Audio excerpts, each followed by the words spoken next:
Comes around quicker every year, Mr Speaker, because the 22nd to the 28th of November marks BBC Scam Awareness Week, and by sheer coincidence, the Chancellor has chosen that week of all weeks to deliver her budget. So given her previous broken promises on energy bills, on inflation and to businesses, can he confirm to the public that if they see something suspicious on tax at the budget, they should report it? Deputy Prime Minister. I usually look forward to the bombast that the honourable gentleman brings to the chamber, but as usual, the SNP will say anything to distract from their appalling record.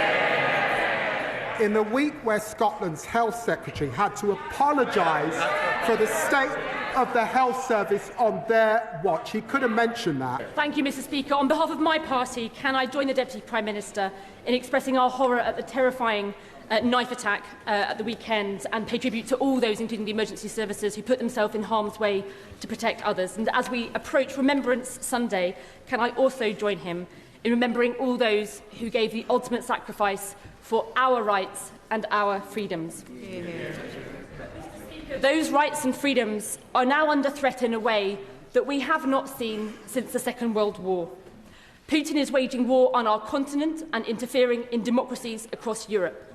The Chinese government is waging espionage against this House, and Elon Musk is inciting violence on our streets.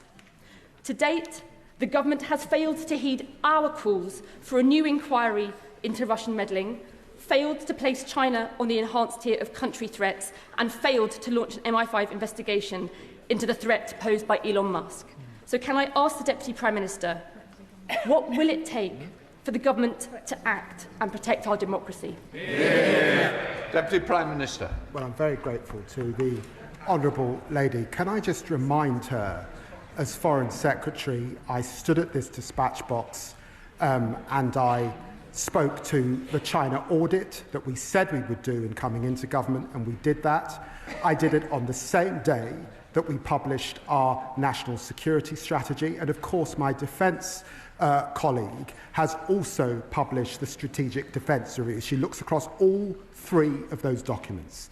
They set this country in the best place possible to face down the threats that she rightly refers to.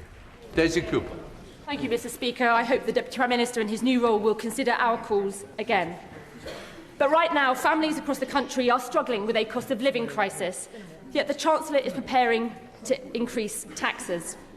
Meanwhile, because of high interest rates and arcane Treasury rules to do with quantitative easing, the big banks are making billions of pounds in windfall profits that they never expected, that they never relied on, and never had to take any risk to earn. So without asking the Deputy Prime Minister to preempt the Chancellor's budget, can I ask the Deputy Prime Minister which he thinks is fairer, taxing struggling families or taxing big banks? Deputy Prime Minister.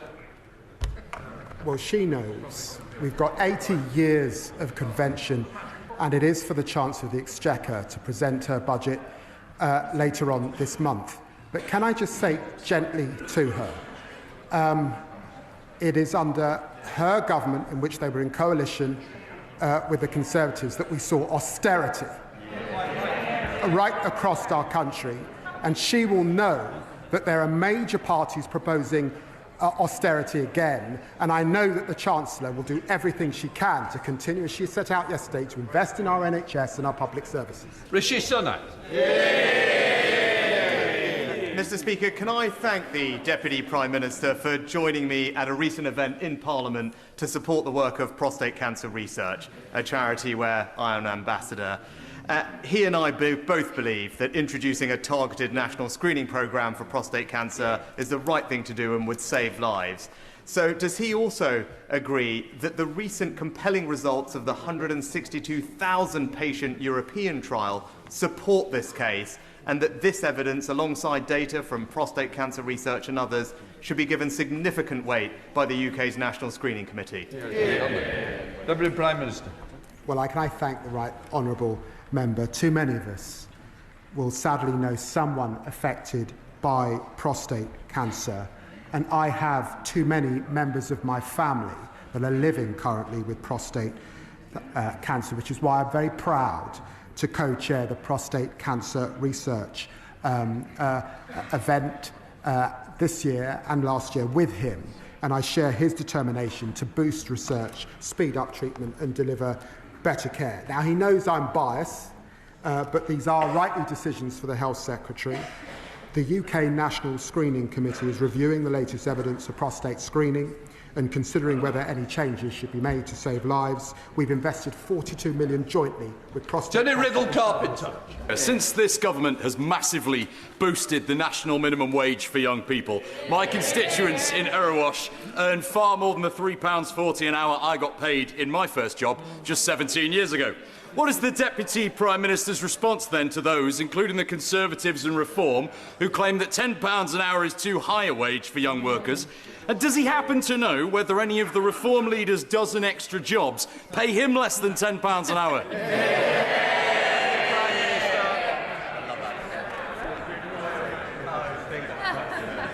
Well, I was looking at the honourable member for Clacton's member's interests, and he's making quite a lot out of gold bullion. You've got to ask, why does he want to cut the minimum wage for people who are not making even 1% of what he is? The Labour Party's on the side of young people, boosting their wages and delivering the youth guarantee to help everyone realise their potential. And I hope young people recognise what the two other parties want on their record. These are extremely serious crimes that we are talking about. I'm going to ask him the question again. Can he reassure the House that since Kabatu was released, no other asylum-seeking offender has been accidentally let out of prison? It's a very specific question for him to answer.